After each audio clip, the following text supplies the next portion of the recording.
Hello বন্ধুরা, আজ আমি যেটা দেখাতে চলেছি তোমরা কারা কারা এটা জানো, মানে চেনো, অবশ্যই তোমরা কিন্তু আমাকে কমেন্টসে জানাতে কিন্তু ভুলো না। আর আমার ভিডিওটা ভালো লাগলে অবশ্যই একটা লাইক, একটা কমেন্টস, একটা সাবস্ক্রাইব করে রেখো, ঠিক আছে? যাতে রোজ মানে প্রত্যেক দিন নতুন নতুন ব্লগ তোমাদের কাছে পৌঁছে যায়।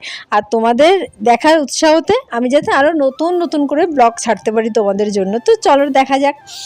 তো এটা হচ্ছে আই থিঙ্ক গাব, আমার যতদূর নামটা মনে পড়ছে এটা হচ্ছে গাব। তো রবিবার দিন আমরা দিদুনের বাড়িতে গেছিলাম, যার জন্য আমি তোমাদেরকে কোনো ব্লগ ছাড়তে পারিনি, মানে আপলোড করতে পারিনি।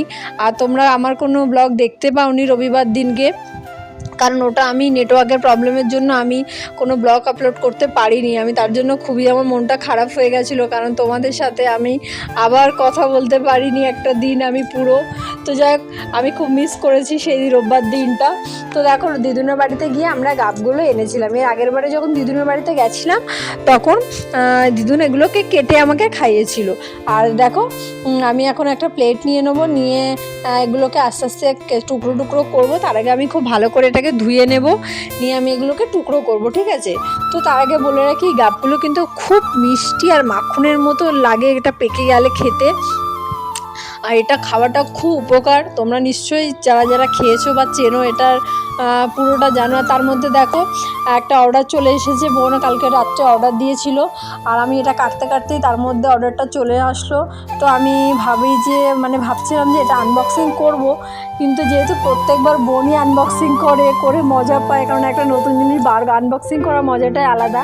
তো আমি আর এটা আনবক্সিং করবো না ভাবছি, কারণ আমি এর আগে কখনো আনবক্সিং করিনি।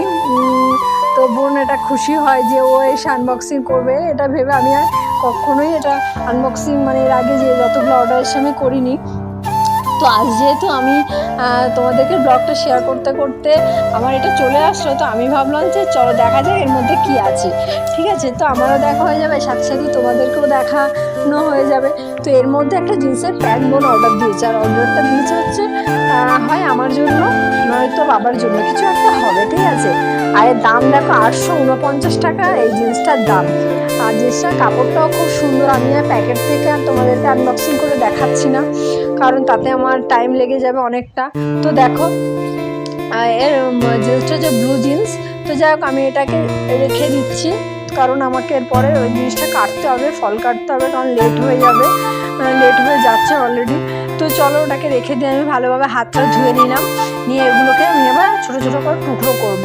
আর পাশে যে গাবটা দেখছো সেটা এখন আর আমি কাটবো না, ওটা আমি বিকালে কাটবো, কারণ মারা এসে ওটা খাবে, ঠিক আছে? তো দেখো, গাবের মধ্যে কতগুলো দানা, যেহেতু তোমরা যেমন আপেল দেখেছো, আপেলে ছোটো ছোটো দানা থাকে, এটা সেই তুলনায় অনেকটা বড় দানা, ঠিক আছে? তো দেখো, আমি এই দানাগুলোকে আস্তে আস্তে বার করে নিয়ে টুকরো করে নিচ্ছি। আর খেতে কিন্তু দেখতে পুরো আপেলের মতো লাগে ছাড়ানোর পরে, অ্যাকচুয়ালি এটা আপেল নয়, তো তোমরা দেখে বুঝতেই পারছো। তো দেখো,